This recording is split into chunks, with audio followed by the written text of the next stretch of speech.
Welcome back to Yellow Card Vanguard. It's the one and only Toku, back again to bring you some brand new content to the channel. Introducing overExplained, a new video series where I take one deck or concept and break it down and explain the card choices and decision making during gameplay into excruciatingly painful detail. If by the end of this video you aren't sick of my voice, or haven't learned the ins and outs of the deck that I presented, I have failed you. With that out of the way, introducing the first chapter of overExplained, Thing Saver Dragon. Yes, Toku, this is the 5th time you've shown Thing Saver Dragon off. And I know some of you might be sick with it, and for you I have one message. Deal with it. I feel that Thing Saver Dragon is probably a really good way to start this series, as it's the deck I've playtested the most in preparation for Clan Collection's release, and thus I have the most confidence in its explanation. But first, a message from our sponsor, Strictly Broken TCG, where you go for your Bushiroad card game needs. Clan Collection has officially released, so if you're an eager beaver and looking to get your card fight on, head on over to sbtcg.ca and use the brand new discount code SBTCGTOKU. Also works on Vice for 8% off any Bushiroad singles. Enjoy the video. So, here is our current deck profile for Thing Saver Dragon in the V Premium format. You might notice a few things. It's a bit different from the one I had broadcasted on the Clan Collection deck, and that's because I've been testing Loading Angel, and in a lot of games, this card has been able to help me refuel the hand that I lose going second. Let's start with the first card. The first card here is Thing Saver Dragon. Thing Saver Dragon is the namesake of this deck. What is Thing Saver Dragon? Thing Saver Dragon is a card in the Royal Paladin clan. It is grade 3, it has Twin Drive, and it generates force markers. It has the effect that on V placement, counterblast 1 to search your deck for a Blaster Blade Seeker and call it to rear. Then, for each one of your force markers that you have, the called unit, the called Blaster Blade Seeker, gains 10k, meaning as the game goes longer and longer and the more you ride into Thing Saver Dragon, the stronger both Thing Saver and the stronger both Blaster Blade Seeker gets. The second effect is on Vanguard Circle. At the end of the battle that Thing Saver Dragon attacks, if you did not ride this turn, you can Soul Blast 3 cards, which means to detach cards from underneath this card into your drop zone. Then, from your drop zone, you can send 4 cards back to your deck to search for one Thing Saver Dragon and ride it, then shuffle your deck. This will then, in turn, proc the first skill, which will let you call a new Blaster Blade Seeker for 1 counterblast and give it the power that you got from riding and getting the force marker. Thing Saver Dragon is not only the best card in the deck, it's also the worst card in the deck. It's imperative that you find at least one copy going into grade 3 because this is the card that you want to be on grade 3 for most of the game. However, due to its if you did not ride this turn restriction, the second, third, and fourth copies are effectively bricks in hand and should stay in deck so that way you can ride into it from its effect. Nonetheless, because of how fast-paced this game is, you have 3 turns to find a copy in your hand to ride into. Therefore, we are playing this at 4 copies. The next card you see here is Pure Heart Jewel Knight Ashley. Pure Heart Jewel Knight Ashley is also a grade 3 in the Royal Paladin clan, also with Twin Drive and also generates Force Marker. However, in this deck specifically, we don't really aim to ride Ashley. We use her for her rearguard skill. She has 2 skills. The first one is at the end of the battle that she attacked, you can Soul Blast 2 cards and search your deck for up to 1 grade 2 or less card with Jewel Knight in its name, call it to rearguard circle and shuffle your deck. Then, if she was on V, you can call up to 2 cards instead of 1. Now, as I stated before, this card is normally always going to be on the rearguard circle, so you're really only looking to call out a new rearguard attacker once. Now, her second effect can really show how strong this deck can be when you call a Blaster Blade Seeker over her using Thing Saver skill. When your other unit is placed on her circle, you can counterblast 1 to give that unit +1 critical until the end of turn. Imagine this. You go into your turn, Ashley, Thing Saver. You swing with Ashley, then you swing with Thing Saver. Let's say that you're already on 3 force markers. You use Thing Saver skill to call the Blaster Blade Seeker from deck over the circle that Ashley is part of. Your Thing Saver will then get a crit from Blaster Blade Seeker skill, and your Ashley will give a Blaster Blade Seeker a crit as well from her own skill, which means that you'll now have 2 very strong units swinging for crit. We play this copy as 3 because this is generally the card that we want to continue our combo in the game plan, but not something we want to always find so early in the game that we're forced to ride into it or we're forced to 0 guard with it to get a G assist to get into Thing Saver. I'm going to need a lot of water for this. The next card that you see here is Explode Jewel Knight Lael. This card is the bread and butter of the deck. It helps fuel the Legion, it helps fuel Soul, and it's also a Jewel Knight that you are usually calling off of Ashley. Exploding Jewel Knight Lael is a grade 2 in the Royal Paladin clan with 10k attack. The 10k attack makes a huge difference when going up into the Protect or Axel clans, as riding into her first and your opponent is still on a grade 9 means that most of the times if they don't have a booster, you can no guard for a 1 to pass. She has the effect that on the rearguard circle, when she attacks, you can put 2 normal units from your drop zone on the bottom of your deck in any order. You can Soul Charge 1 and she will gain 5k until the end of the battle.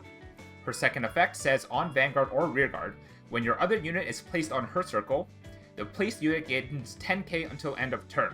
You can do a lot of combos between her and Ashley to try and regenerate soul as you go. Most importantly, her first effect, on attack to put 2 units back to your bottom of your deck and Soul Charge 1, this is a +1 card to deck, which in the grind games, this will make a huge difference in not decking out before your opponent. Her second effect, on Vanguard Circle, when your unit is placed on this unit's circle, this makes her the ideal grade 2 ride target as well, not Blaster Blade Seeker. Because what happens now is if you were to ride Thing Saver over her going first, your first force marker can actually go to the rear guard column, as she will give Thing Saver a pseudo force marker by herself. The next card you see in our deck is Loading Angel.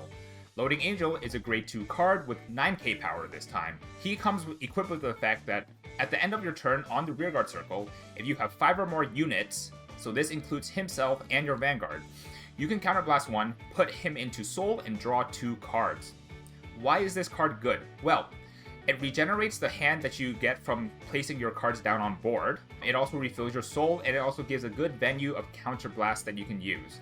In this deck, you might notice that there's not a lot of usage for Counterblast, as most of it is used on Thing Saver Dragon's effect to call out a Blaster Blade Seeker, and maybe once or twice per game on Ashley to give a crit to the unit that's called over her. So Loading Angel acts as a good venue as a card that disappears from the board. This is relevant in control matchups such as Kagero, Link Joker, Narukami.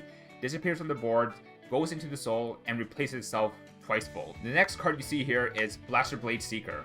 Blaster Blade Seeker is a grade 2 of the Royal Paladin clan. Blaster Blade Seeker has 10k power, he has 5000 shield, and has 2 different effects.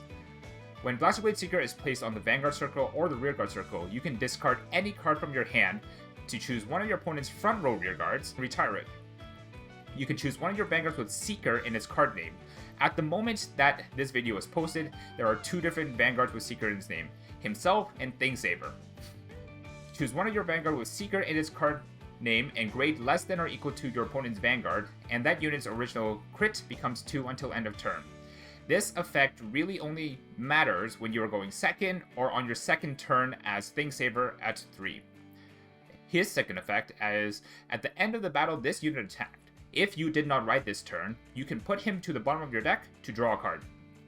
Honestly, a fairly decent effect on the second one. If you're able to keep him on the board somehow, as in he's not attracting attention, your opponent has to swing Vanguard per game, you're able to start recuperating attacks, you're able to keep him in deck for the Seek Mate, and you're also able to refund a card back as well. This actually helps to leave your hand very healthy going into future turns. This deck also runs 4 copies of Knight of Exemplary Sword, Lucius. Lucius is a grade 1, has the effect to boost, which means that when he is behind a unit, he can tap himself to give the unit the power that he has going into attacks. He also comes equipped with 10k shield, which is the average power shield for most grade 1s in the V format, and he also has 8000 power, which is once again the baseline average of most grade 1s in the V format as well. He has the effect that on rear circle, when your grade 3 or greater Vanguard is placed, you can put him into Soul to draw a card and call a card from your hand to rear. Mind you, the second part, to call a card from hand to rear, is mandatory, and he is not strictly a +1, as you will have to +1 to board, and pray that that card lives over turn for it to be considered a +1 to board. His effect is mainly used to continue chain combos and chain attacks, being able to turn Thing Saver turns into a 5 attack turn. When you re-ride into Thing Saver, and you have a Lucius on board, this counts as placing a grade 3 or greater Vanguard, which means then if you have Lucius on board, you can put him into Soul to draw a card and call a new attacker to a rearguard circle, potentially over a Lael, potentially over an Ashley for more chained attacks. Most times than not, you will be calling an Ashley with Lucius, as this leads to the Thingsaver Dragon 7 attack combo. Our next grade 1 in the deck is Laurel Knight Sisylis. Laurel Knight Sisylis is a grade 1 rearguard in the Royal Paladin clan. Similarly to Lucius, has the effect to boost and has 10k shield. Sisylis comes with 2 abilities. The first one is a continuous ability, which says, on the Vanguard circle or on the Rearguard circle, during your turn if you have no face-up cards in your damage zone, he gets 5k. Which is to say, if you have no cards in your damage zone period, he also gains 5k. His second skill is similar to most grade 3 searchers in the V format. When placed on the Vanguard or the Rear circle, you can look at the top 5 cards of your deck to reveal up to 1 grade 3 card from them, and put it to your hand, shuffle your deck. If you did add, you discard a card. What are the best targets for Laurel Knight Sisylis to grab? Obviously, Thingsaver Dragon if you don't have one already. But secondly, he can also mill extra copies of Thingsaver Dragon out of your deck, keep yourself from drawing them, as the second and third, fourth copies of Thingsavers are effectively bricks. He can be used to find your copies of Ashley to go into your combo turns, and if you're going second, Sisylis can also pick up Heal Guardians off the top of your deck, which helps you transition into your 4th turn as Thingsaver. Most times, it is best to actually not boost or attack with Sisylis until after your entire counterblast is face down. When you're trying to accommodate for power, getting that extra 5k power is very big in the grand scheme of things, and it makes him not only a viable solo attacker, but it pushes him into a 13k when boosting a grade 2 makes for a new magic number as well. Knight of Going Alone Haral. This card was originally a promo and is now being printed in Clan Collection Volume 1 with the Royal Paladin pack. He is a grade 1 of the Royal Paladin clan with 10k shield and the boost ability as well.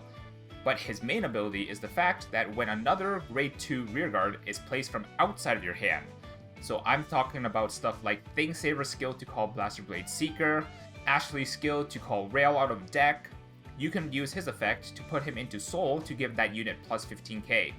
This plus 15k comes in huge, as not only does this push magic numbers as well, it effectively converts 8k on board after it has boosted into another 15k on board. It also refills your soul, which is important for continuing Thingsaver turns in a grindier game. The last main deck unit is called Charging Jewel Knight Morvidus. She is the grade 1 of the Jewel Knight subclan, and she also has 10k and boost just like everyone else. Similarly to Rail and Ashley, she has an ability that when another unit is placed on her circle to do something. Hers is that when another unit is placed on her circle, you can draw a card, whether it be on Vanguard or Rear. This makes her the most ideal grade 1 ride in the deck, hell, in all of Royal Paladin. She has this Act skill on the Rearguard circle that you can counterblast one and put a normal unit from your drop zone on the bottom of your deck, to Soul Charge one and buff any Jewel Knight for 5k until the end of turn.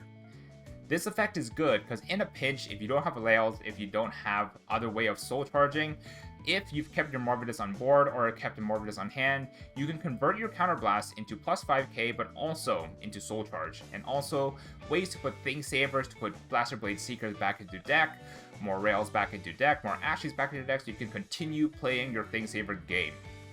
Our first trigger is Flash Shield Assault. Flash Shield Assault is a grade 0, also ability to boost, and she is a draw trigger. A draw trigger means that when you trigger this card through damage or drive check, you can draw a card, but also give any unit 10k. She comes with 0 shield, but the ability that when she is placed on the Guardian Circle, you can discard a card from hand to choose one of your units. Can be a rear guard as well, and it cannot be hit until the end of this battle. There are many other options, or sentinels I might add, such as Belenis, the crit sentinel. However, in this deck that aims to gather a lot of hand, draw triggers are very important to us. Fairly self-explanatory. Flash Shield Assault is probably one of the cards you'll always want to be sending back with Thingsaver's skill. That way you're able to keep a good surplus of sentinels in the deck and in the game for you to keep using and keeping in the game as the game goes longer. Flogel is a grade 0 trigger unit in the Royal Paladin clan with a trigger icon, Critical. What Critical does is it gives one of your units the ability to do 1 extra damage for its battle. It also comes with 15k shield, which is the average power for most triggers in the V format. What is relevant about Flogel is that it is a high beast. And what a high beast means is that if you were to play another card such as Akane and Pongal, Akane boosted by Flogal also makes numbers, unironically. Our other trigger that we run is Bringer of Good Luck Epona. Similar to Flogal, this is a grade 0 from the Royal Paladin clan with the trigger icon Critical.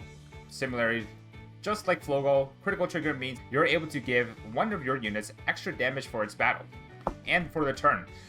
Epona, similar to Flogal, also has 15k shield, which is helpful in the early game, as trigger's offensive power is only 10k, but its defensive power is 15k. Most times that you guard with the 15k, it will be a no pass if your opponent does not boost. Our last trigger is Innocent Ray Dragon. Innocent Ray Dragon is a heal trigger that is grade 3 with the ability to twin drive. Unlike other heal triggers in the V format, Innocent Ray Dragon only has 15k shield compared to the 20k shield that something like Yggdrasil Maiden Elaine would have. However, Innocent Ray Dragon comes with two very strong effects. The first one saying, when this unit is put on Guardian Circle from hand, if you did not ride a grade 3 or greater unit for this fight, you can perform one of the following. You can choose your Vanguard and it'll gain 10k power until the end of turn. This is very helpful in aggressive decks that look to attack you multiple times for smaller amounts. Alternatively, you can choose one of your opponent's units and it'll get critical -2 until the end of battle, which means that your opponent's unit would not deal any damage even if it did hit. Now mind you, if a unit with negative crit still hits, it still activates on-hit effects.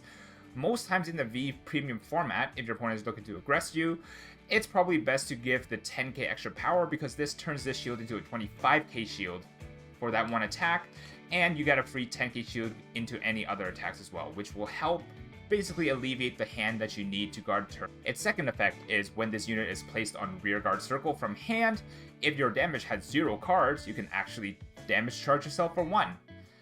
Less applicable in the V format, more applicable in Premium. This is used if your opponent has been damage denying you and you do need that 1 counterblast to play your game. You can call this down from hand to damage charge yourself 1 and then off to the races with you. What's important to note about Innocent Ray Dragon is that despite how important it is for us to ride into Thingsaver Dragon, and therefore we want less grade 3s in hand so that way we're always having G assist as an option, we still want to run Innocent Ray Dragon as Thingsaver Dragons, this deck's early game is fairly weak. So having Innocent Ray Dragon worked as a gap to bridge us into the early to mid to late game where Thingsaver Dragon is the strongest, Innocent Ray Dragon is very much welcome.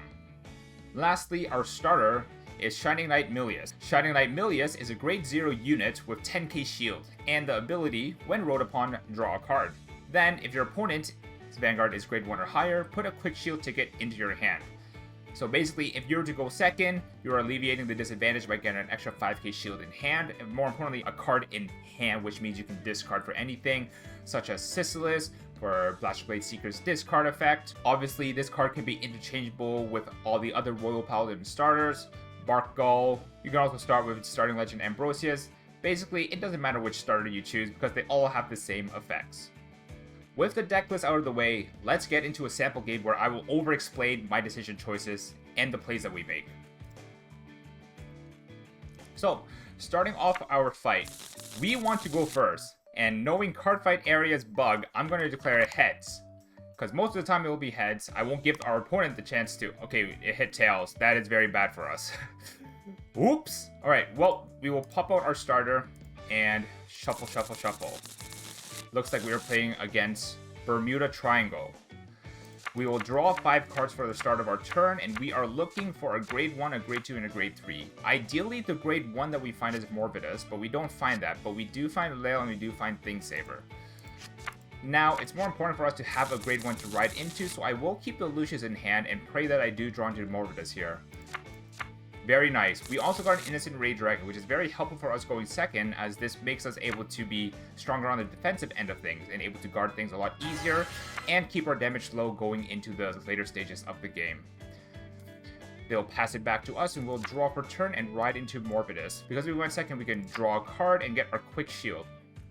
Now, there isn't much to do here, but we can call down the Lucius to make sure that they don't no-pass us, and we can go into attacks. I'll call down the Lucius because if they were to call down a trigger to guard here, it will be a no-pass, but by calling down the Lucius, and I do know that Bermuda Triangle has weak control options, I'm able to call this unit down and make sure it stays on the board. I get a flash shield as well as my drive check, and I'm able to get an extra draw in hand, and they damage check a trigger, which is good to see because this damage check is now wasted on their turn. Going back into their turn now, they look to ride into a grade 2. This grade 2 assisted. Okay, so our opponent is looking to aggress us. Now this has the effect here. Peppy Smell Helga has the effect that when an attack hits boosted hits a Vanguard, it can counterblast one and draw a card. I would like for that not to happen, so I'm actually going to call down my Innocent Ray Dragon early and give myself plus 10k power. This makes this a no pass, therefore that unit is effectively rendered moot for the turn. With no more attacks, the Bermuda player will end the turn and pass it back to us.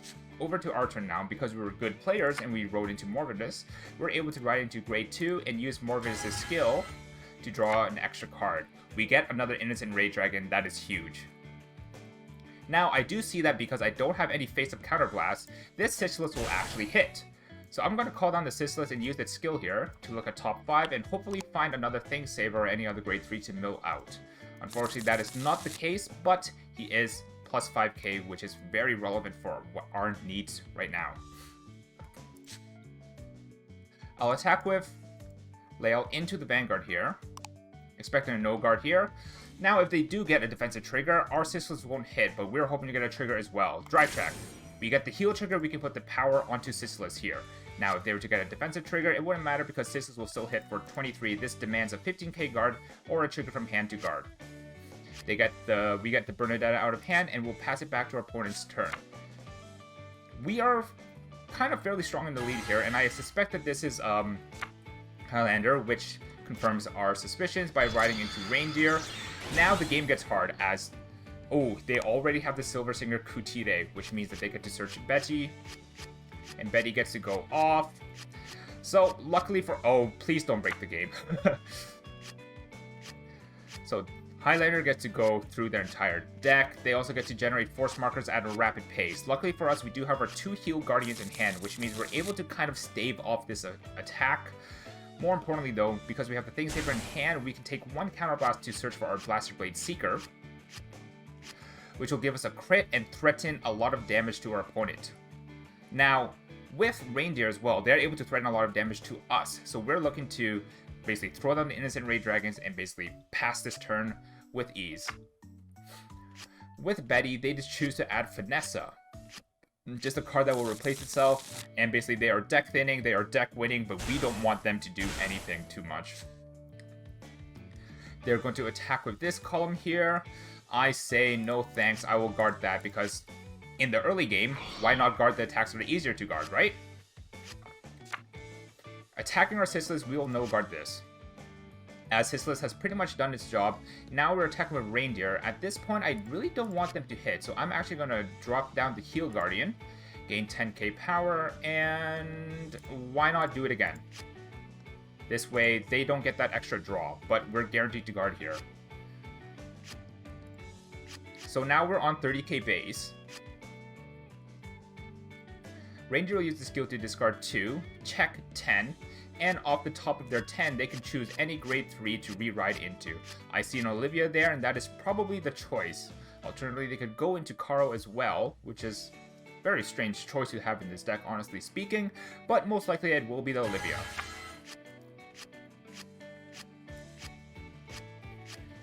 At this point, we are kind of okay with just taking the damage here. And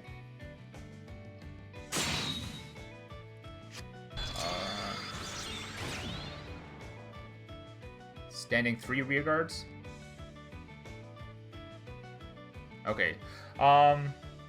So I will choose to take this damage because it has a crit, which might get us a defensive to get us into here. So I will no guard. Hopefully not a trigger. So 2 damage, 1, 2. And then this one does hit. We can go ahead and throw away our quick shield here, and it is back to our turn. As you can see, the Heal Guardians really do help get us into our next turn safely. So we'll ride into Thing Saver Dragon here. Because he went second, I will give the Force to Thing Saver just to make it a bit more threatening here. We'll use Lael's skill to give our Thing Saver plus 10k because it was placed over its circle. Then Thing Saver's first effect, I'm going to counterblast 1 to search my deck for a Blaster Blade Seeker and call it to rear.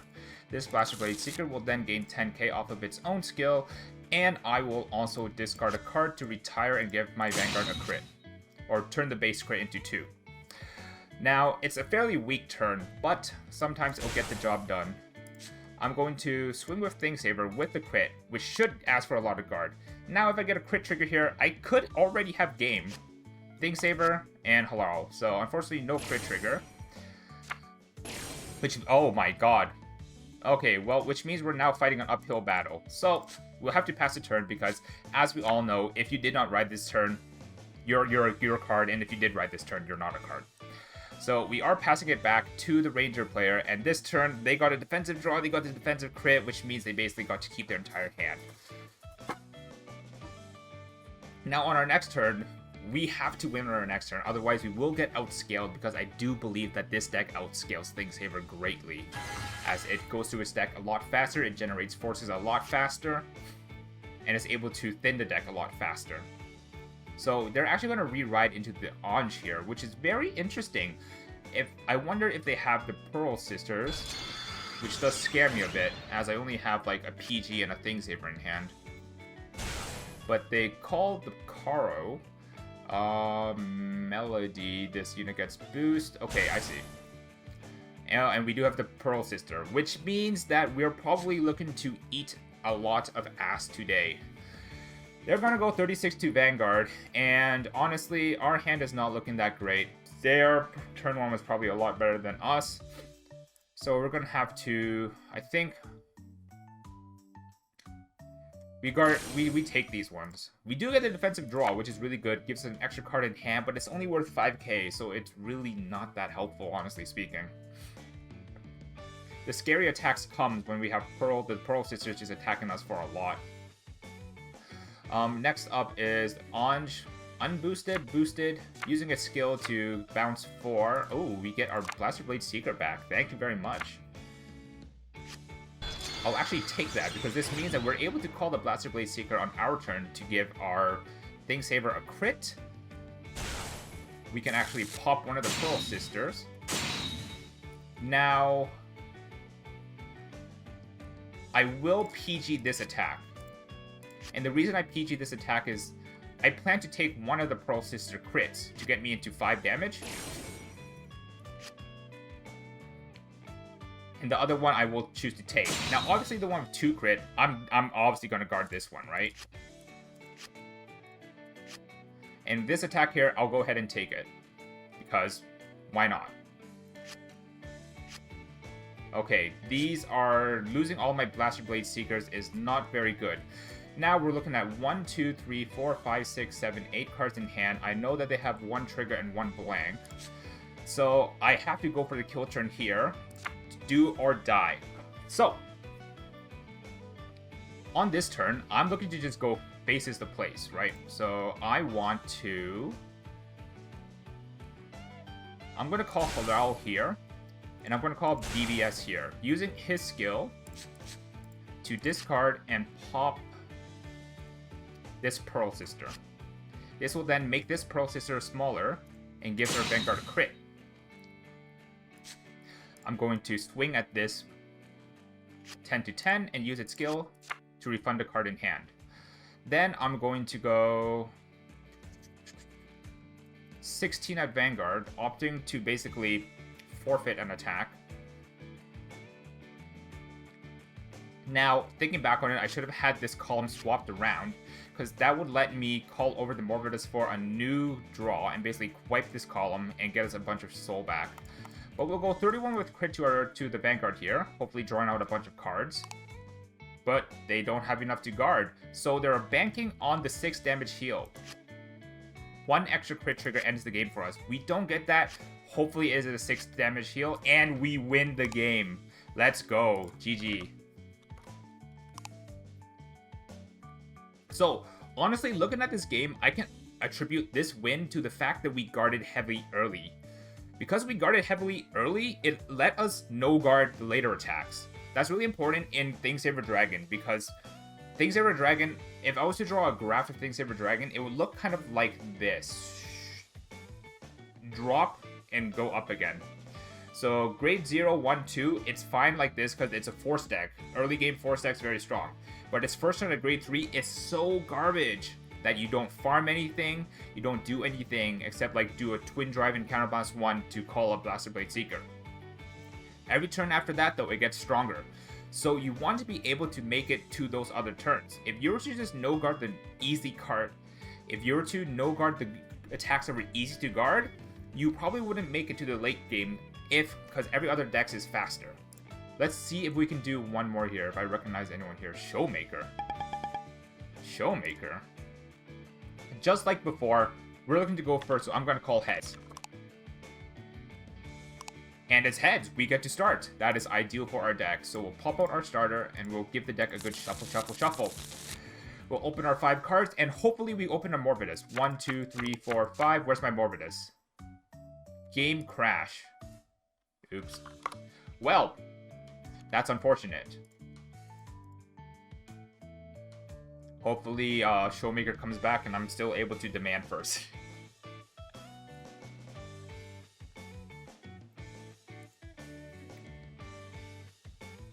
Hey, Showmaker's back. I can't believe Showmaker quit League of Legends to play Vanguard with us. Showmaker is playing Nubatama. Okay, we're looking to open Morbidus. 1, 2, 3, 4, 5. No Morbidus found, but we did get our Thing Saver. What scares me is the fact that we don't have a good grade 2 ride. I'm tempted to send back the Loading Angel, but because we are playing against Nubatama, it might be actually high value for us to actually send it back and pray to draw into a grade 10, grade 2. So we'll send back 4. And we don't have a grade 1 ride. Hopefully, we find it off the top of our deck here. Draw for turn. And we're going to instantly go into G-Assist. We do find the Morbidus, though, so that does kind of recuperate the fact that we're going to neg here. Now, we don't need an extra copy of Thing Saver because we already have one, and we already have a grade 2 ride in Lael. So I'm going to send back. I'm going to remove from game the Loading Angel as well. Give that deck a good shuffle, and we'll draw into Morbidus and pass. Like I said, the reason I'm keeping these triggers is because I'm looking to stay at low damage. I'm not looking to, like, take damage in the early game, because early game I have no use for Counterblast. So what's the point of taking Counterblast? Looks like we're playing against Magatsu Storm. Interesting.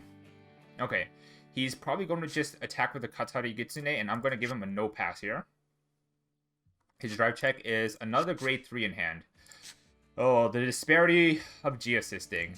However, we do have Morbidus, which means when we ride into a grade 2 over her, we get that extra draw, which helps a lot. Now, I don't believe this deck has removal, so I am tempted to call on the Lucius here to make this a more tempting no guard rather than giving me a trigger for a no pass. I'll get that crit trigger because I am the best player in the world, and I'll give the effects and all powers to Lael here. He does get the effective heal trigger though, which is kind of PJ salty, but we did get a free damage off. More importantly, because it was... Oh shit, GG. JJ, what's up, brother? I'm currently recording, so everything's emotes right now. No, stop fighting! Okay, he's gonna swing 15 to 15. I'm tempted to actually take this because if I was to guard with the trigger here, it would be a 1-2 pass. And 1-2 pass is something I'm not very confident in, so I'm going to say no guard here.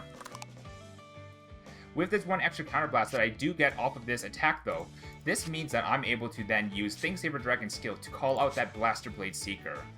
I'll draw for turn, and we get another Blaster Blade Seeker. Hey, look at that. Alright, let's go into Thing Saber Dragon. We'll get our Force Marker. I will put it on the rearguard circle because we already have the 10k buff from Rail. And we'll use the Thing Saber Dragon skill to counterblast one and search our deck for a Blaster Blade Seeker, put it onto the rearguard side here. Now, I'm considering using Lucius, but I think it's better to save Lucius for our next turn.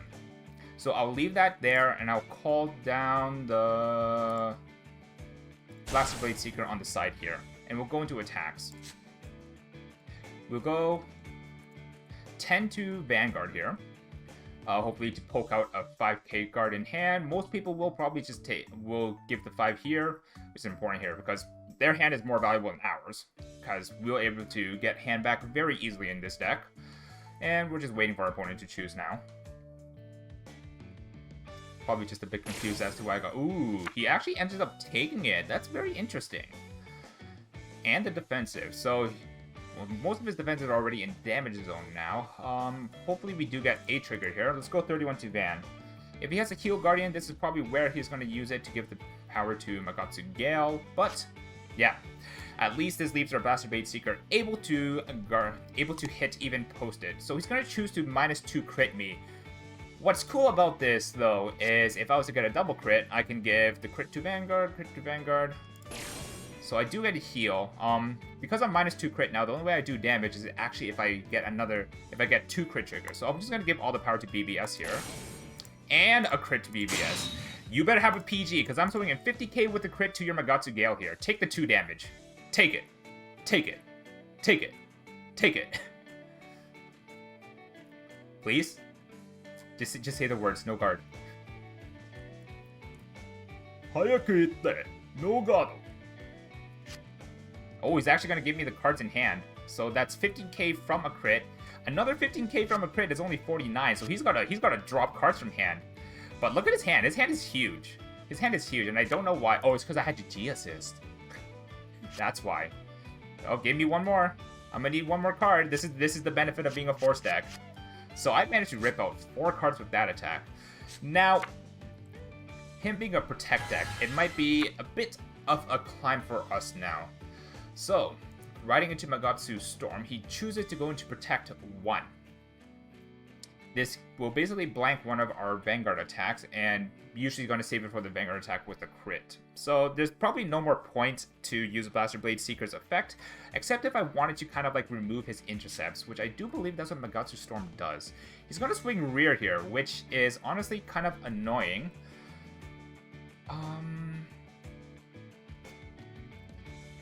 I'll be able to generate a force marker, but I won't be able to call a new Blaster Blade Seeker. So I'm going to have to think on this one. I'll be able to go 20. I can call down Rail for another attack that hits. My Blaster Blade Seeker draws me a card back, so I'm tempted to save it. If I throw on a crit trigger, this is a 2 to pass. Let's do 2 to pass. We'll do 2 to pass here, because unless he gets 2 crit triggers here, or any 2 triggers, my Blaster Blade Seeker lives. Oh my god. Please no, please no, please no. Okay, safe. So on our turn, ooh, this is very good as well, but not as useful in the current time. So I'm going to call down the Rail to the back here. This way our entire row is able to hit. I'm going to leave this Blaster Blade Seeker. What I'm going to do is I'm going to swing with this column first, send the Blaster Blade Seeker back to draw 1. This way I'm able to move any triggers I get off of Thing Saver into this Blaster Blade Seeker. Let's do that. So we're going to go 18 to Vanguard. And because this turn I did not ride, I'm able to use Blaster Blade Seeker's second effect to draw me a card back. That's why I thought it was important to save at least one of the Blaster Blade Seekers, because it opens up this line of play. Ooh, and I get another Blaster Blade Seeker. Kind of cringy, but let's go. 21. So 21 to Vanguard here. No crit, so he's probably not too afraid. So after this battle, I do have the 3 soul needed to go into another Thing Saver. Unfortunately, I don't have the soul needed. I don't have the counterblast to get another Blaster Blade Seeker out. I don't get any triggers, and I don't have any counterblast, but I do have a Rail, which is a card that will hit. So I'll use Thing Saver skills to Soul Blast 3. Pop out some normal units. That's important because we do not have a Rail in hand. We'll send 4 cards back. 1, 2, keep Rail in rotation here. We want to be able to keep Rail in our deck, in our drop zone, that we can keep sending it back with Thing Saver, with Rail herself. We're going to search for our Thing Saver, and I'm actually going to opt to put it on here. Can't use its second skill, but we're going to use Lucia's skill here. going to pop Lucius into Soul to draw a card and call down the Rail. Luckily for us, Rail does have the skill that on attack she can put 2 normal units to the bottom of the deck. You might notice that Rail is 10k to our Vanguard's, or to our opponent's Vanguard 12k, but when we attack with Rail, we'll be able to buff. Oh, I don't have units to buff.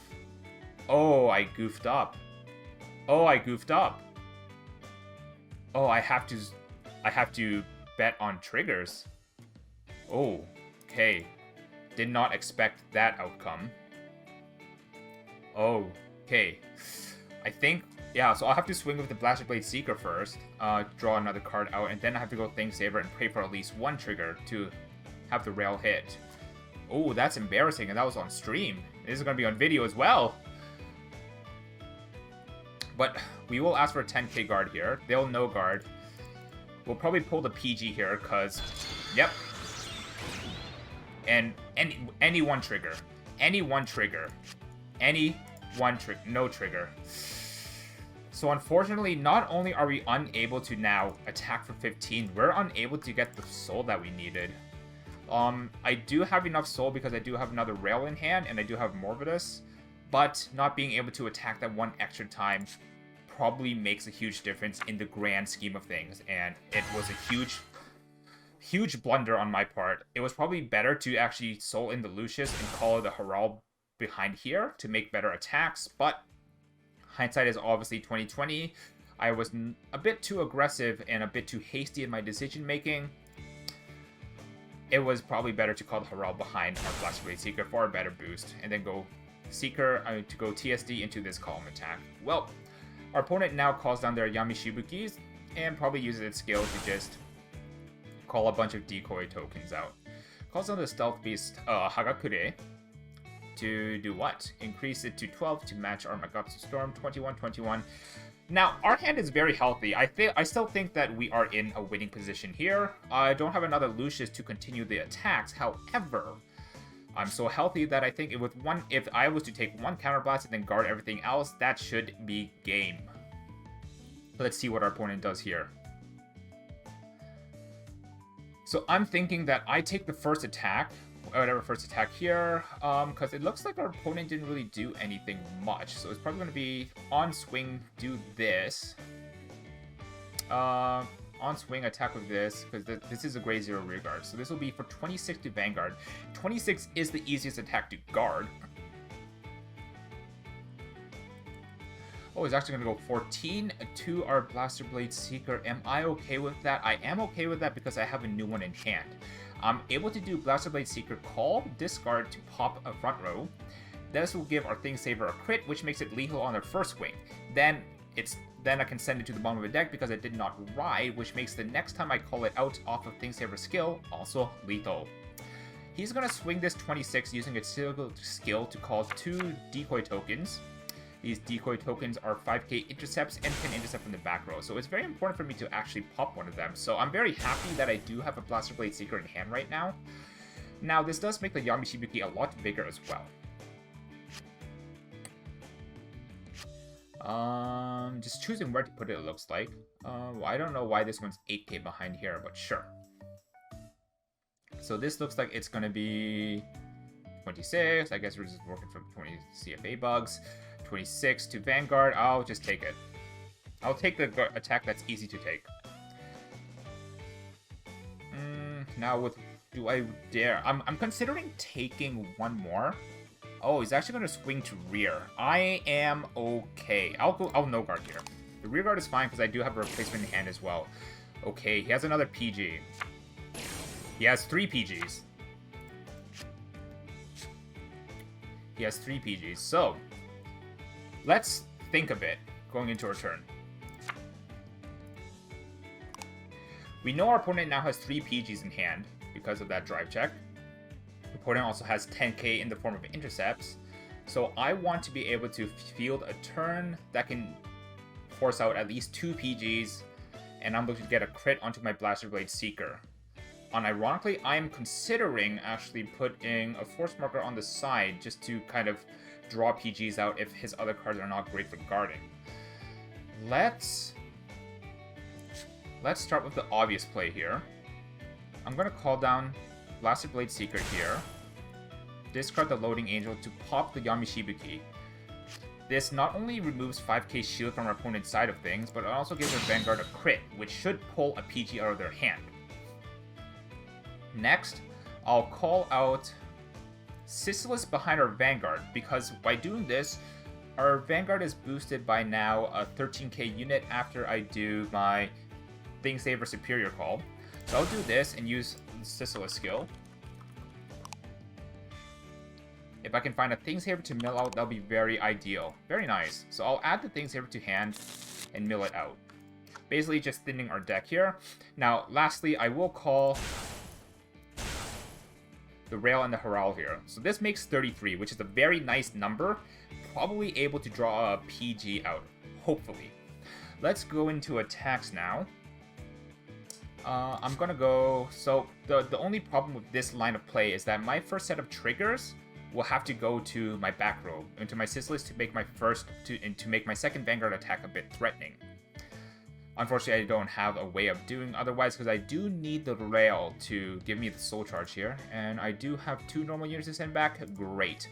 Let's start with this. 18 to Vanguard. Now, the smart play would be for him to actually take this damage, because then that will kind of like nullify my crit here. But this is the first attack I have to make in order to get my card back into hand. Now, maybe there's a world that I actually like guarded with a Folgal last turn that I could send a crit back to deck. But we'll use BBS's skill to bottom deck it and draw a card back. Not a trigger, like to see it. We'll go Layout boosted by Haral. Skill, this is 33. This is a very large number. This is probably going to be taken. We'll send back the BBS and the Thing Saver Dragon for a Soul Charge here. Probably taking this attack here. And then 3 PGs for our attack post Thing Saver skill. We'll let him mull a bit on what to do, so he does take the attack. Next, I'm going to do Thing Saver unboosted. This will pull a PG for sure. Oh no, he's going to use the skill to retire 2, so he has 4 PGs. Okay, so he kept those 2. 1, 2. I get the heal trigger, kind of useless, but I'll put it on Sisyphus here. Thing Saber Dragon skill. I'll Soul Blast 3. And I should still have a thing. No, I G assisted this game, so I do have to send a Thing Saver back. Which I did do, actually, so I can send some shield value back and keep a Rail in rotation. Sending those 4 back. 1, 2, 3, 4. And from our deck, we'll ride the Thing Saver that we sent back with Rail. Now, there's 2 places I can put this Force Marker. I know that he has 3 PGs in hand, so there's no point in actually putting it on Vanguard, because he was probably going to PG the Vanguard anyways, right? So what I'm actually thinking is I actually put it on the rearguard circle here. Put it on the rearguard circle where I want to put Blaster Blade Seeker. Because I can pull 2 PGs out that way, but I feel like I'm going to be pulling 2 PGs out anyways. And Blaster Blade Seeker shares the Force Markers that I give to the Vanguard, so I think I do end up giving to the Vanguard for the next turn afterwards. I'm going to call Blaster Blade Seeker over the Rail here. It'll gain 10k, and then from its own skill, gain 30k off of the 3 Force Markers I have. I'll use Herald skill. Actually, I won't use Herald skill because 60k is already PG. I'll save this for a time where it's better. We'll swing and draw a PG out, for sure. 56 to Vanguard, and then we'll swing with our Blaster Blade Seeker and probably pull another PG out, leaving him with 1 more PG in hand. We pull the Rail, which is good to set us up for some more Soul next turn. More importantly, maybe there was a world where I was supposed to do Herald. Okay, so I will have to take damage to use Morvidus and get counter blast here. But he's looking very weak right now, so I feel like I should be good here. We'll go 60 to Van. Either he 6 damages heals here, or he pulls another PG. So I know in his hand now he has PG Unknown Unknown. Wait. He discarded the PG, so he has 3 cards that are unknown now. And he'll go into his turn 4 cards that are unknown, so he probably has around 20k shield on average. Okay, 20k shield, dropping down to 10k shield on average. 555, so 15k shield maybe. Finds nothing off that. Now, most importantly, he did not ride into another Magatsu Storm, which is really good to see for us, but he does have the extra Soul Blast grade 3. I don't see anything here where he can actually do much. I'm actually looking to take 2 damage here, so I'll actually take this. This way, I have 1 Counterblast for Thingsaver. I have 1 Counterblast for Morvidus to get us into our soul requirements that we need. He's gonna swing with this to get Evil Decoy token, put it to the back, and our Yami Shibuki is a bit bigger now. Now, he's gonna do the Magatsu Storm thing to Soul Blast 1, draw a card, and call 3. Oh, he's mandatory call 3, actually. So he will have to call over a Decoy token, it looks like. Draw a card, call 3, which means at the end of this, he only has... At the end of this, he only has... So that's a whiffed attack.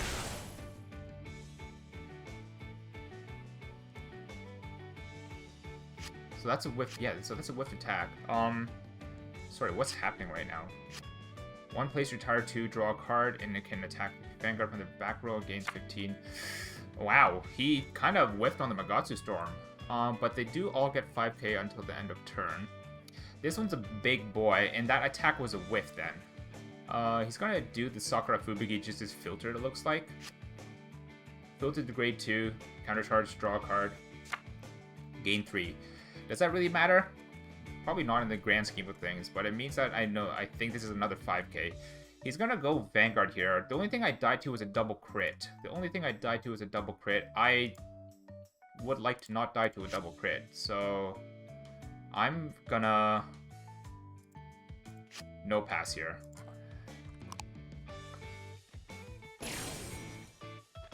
Yeah, well, there's 1 crit. If he double crits here, I made the right play. So he has, on average, 30k guard in hand. So he will want to attack the Blaster Blade Seeker here, and I think that is correct. But if he chooses to attack Vanguard here, I'll take this 1 damage, which means it's easier for me to actually play the game. I will no-guard this.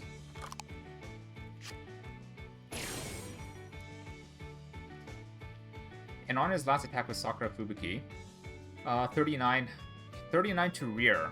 I want to keep my Blaster Blade Seeker, I think. I want to keep my Blaster Blade Seeker. Because that means then I can actually buff my rail here. Actually, I'm okay with Blaster Blade Seeker going, I think. Let me think.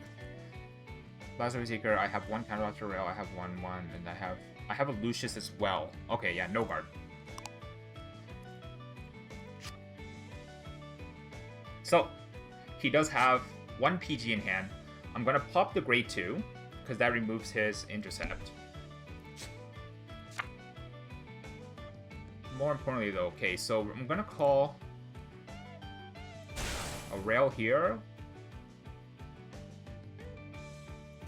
and a Lucius. I'm going to use Morvidus skill to counterblast 1. I'm going to send the BBS back to deck to Soul Charge. I'm going to give this Morvidus 5k here. Make this 21. Actually, I guess this doesn't matter. 16, 21, 16, 21, 16, 18. Yeah, maybe it does. 18 is a bit better. Then I'm going to go Morvidus again. Counterblast another one. Send back the TSD this time. Soul Charge, and we'll do the 5k to Rail. Going into attacks, I'm going to go 21 to Vanguard here. Like, with 30 card in hand, he has to give me that 10k in hand, or he has to play around that 6 damage. The game is pretty much over at this point. Like I said, guarding early, aggressing early, playing with 0. That's the way to play this. And there you have it. The first episode of Overexplained. Somehow we managed to eke out 2 wins with Thingsaver. let's run over the deck's strength and weaknesses. First, the strengths. 1. The deck has infinite scaling. With a mechanic to perpetually cycle cards back into the deck and to keep recycling PGs and heals, the deck can scale exponentially as trigger density in the deck increases as game time increases as well. 2. It's explosive. As seen in figure 1.A, the moment you make it past turn 3, you're off to the races as each resolution of Thingsaver Dragon effectively doubles your force markers for the turn. And then you start threatening base 2 crit swings with high trigger density as well. Kinda scary. Now for its shortcomings. 1. That hump at grade 3? Yeah, that's a really big hump. And it's really what's preventing Thingsaver Dragon from breaching into tier 1. A lot of decks in said tier are already incredibly fast at their first turn on grade 3, so for Thingsaver to kind of make up for lost ground, your early game has to be really good. Like, trigger every turn kind of good. And 2, the ceiling is clunky.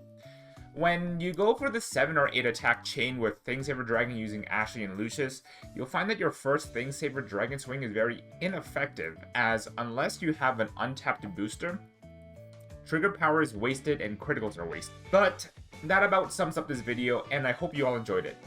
Thingsaver Dragon might not be the best deck in the V Premium format, but I think it's one that is incredibly rewarding to play and navigate. So, if you're looking for a Royal Paladin deck to pick up post-clan collection, look no further.